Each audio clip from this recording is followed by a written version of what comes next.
شهر رمضان الذي أنزل فيه القرآن هدى للناس وبينات من الهدى والفرقان۔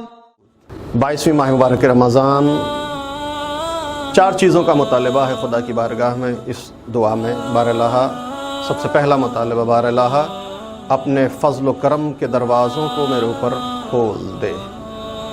فضل خدا کا ایک انعام ہے اس کے بندوں پر۔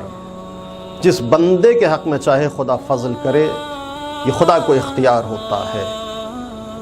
لیکن کچھ چیزیں ایسی ہیں کہ جس کے ذریعے انسان اللہ کے فضل کو اپنے اوپر نازل کروا سکتا ہے۔ روایت کہتی ہے تین چیزیں فضل پروردگار کا سبب بنتی ہیں۔ پہلی چیز، زندگی میں میانہ روی، بیلنس، تعادل، امرار معاش میں، چاہے انسان غربت میں ہو، فقر میں ہو، یا ثروت مندی اور دولت مندی کے حالت میں ہو، دونوں حالتوں میں جب انسان میانہ روی رکھتا ہے، زندگی میں بیلنس رکھتا ہے، تو روایت کہتی ہے کہ خداوند عالم کا فضل اس کے شامل حال ہوتا ہے۔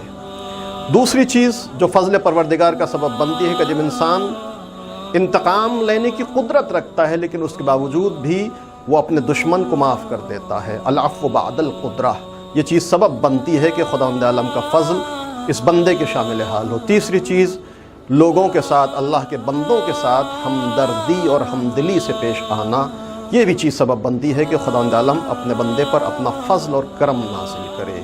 جب انسان اپنے اندر یہ تین صفتیں پیدا کرتا ہے تو اس کے فضل کا دروازہ اس کے لیے کھول دیا جاتا ہے، جس کا مطالبہ ہے بار الہ اپنے فضل کے دروازے ہمارے اوپر کھول دے۔ یہ پہلا مطالبہ آج کی دعا میں۔ دوسرا مطالبہ بار الہ آج کے دن اپنی برکتوں کو ہمارے اوپر نازل کر۔ برکت کے معنی پہلے بھی بیان کیے جا چکے ہیں۔ برکت ہر اضافے، ہر بڑھوتری اور ہر نمو، ہر زیادتی کو نہیں کہا جاتا، لیکن وہ اضافہ، وہ بڑھوتری جو خیر کے ساتھ ہو، اسے برکت کہا جاتا ہے۔ اسباب برکت کیا ہیں؟ کون سی ایسی چیزیں ہیں جس سے برکت نازل ہو سکتی ہے؟ قرآن نے دو سبب بیان کیے ہیں، ایمان اور تقوی۔ چنانچہ ارشاد ہوتا ہے، لو ان اہل القری آمنوا واتقوا لفتحنا علیہم برکات من السماء۔ اگر اس قریے کے لوگ، اس علاقے کے لوگ اہل ایمان ہوتے اور متقی ہوتے تو یقیناً ہم آسمان سے برکتوں کو ان کے اوپر نازل کرتے۔ یعنی جب انسان دولت ایمان اور دولت تقوی سے مالا مال ہو تو اللہ کی برکتیں اس کے اوپر نازل ہوتی ہیں۔ برکتیں دو طرح کی ہو سکتی ہیں، ایک برکت مادی ہوتی ہے، ایک برکت معنوی ہوتی ہے۔ مادی یعنی رزق میں برکت، اولاد میں برکت، روزی میں برکت، کاروبار میں برکت، زمین اور جائیداد میں برکت، یہ ساری چیزیں مادی برکتیں ہیں۔ لیکن ایک برکت معنوی برکت ہوتی ہے جو ماہ رمضان سے مخصوص ہے۔ یعنی انسان اگر رمضان سے پہلے تلاوت قرآن، نماز، دعا، صدقہ، خیرات، ان چیزوں کو کسی حد تک کم انجام دیتا ہے تو دعا کرے، خدایا آج کے دن اس ماہ مبارک رمضان پہ ہمارے اوپر برکت نازل کر، یعنی معنوی امور میں ہمارے اندر اضافہ اور بڑھوتری ہو، تلاوت قرآن میں اضافہ ہو، نماز، تسبیح و تحلیل و تقدیس پروردگار میں اضافہ ہو، صلہ رحم، صدقہ، یتیموں کا خیال رکھنا، غریبوں کے ساتھ ہمدردی کرنا، حسن اخلاق، اور یہ ساری چیزیں ایسی ہیں جس میں برکتوں کے نزول کی دعا اس ماہ مبارک رمضان میں ایک بندہ خدا کی بارگاہ میں کرتا ہے۔ بار الہ آج کے دن اپنی برکتوں کو ہمارے اوپر نازل کر۔